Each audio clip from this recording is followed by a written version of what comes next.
اف پرال پشمه کو ادبیجنه پرا مورکی بری اف پرا مورکی بهتا چیکن کل سر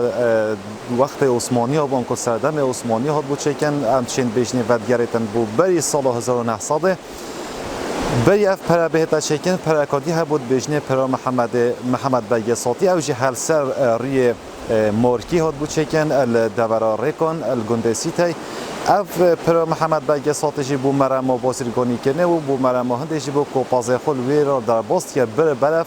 چای کراجاری بن بجنه کانیت میرا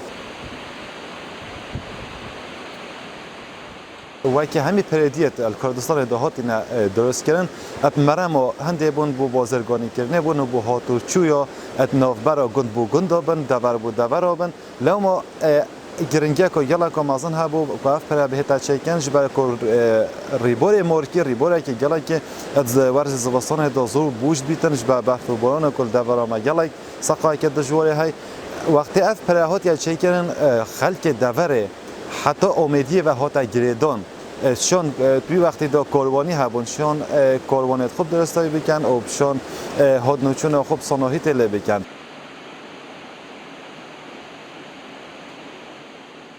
افلوه و پره کت کویتا با کور ریبور مارکی اش وکو کیوانه که هاتیا چیکن و هف باباش خرای برا هاتیا چیکن و کشلید می وقتی دا اف کشله ات صوت کمر همه هل دبر خود سری بای خود هات نچیکن بو مرام کار اینا نا درست کنه اوه پره اف پر حتی از سال 76 77 اف پر یا درست بو او هاتنو چون ساعت ها که لی پشتی کو پر که آسانی الژیریا و هل سر همان ریبارهات یا چی کنن او هدی اف پر برف نمونه و چو تنه اباهین بینن کوچکوی یا ما یا درست لوم امجی و کو خلق دوره کو از جهه که گشت و گذاریه دبینی اف سروشته حصای جوان هاتی خملاندن اف پر اگر بهتن نیجان کردن و اگر هر چه نبیتن یعنی چند آسان چند گویتای بینه دانان سر و پر چکو درجه و پر نه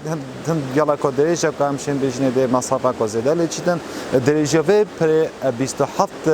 مترن 27 مترن درجه یاوه او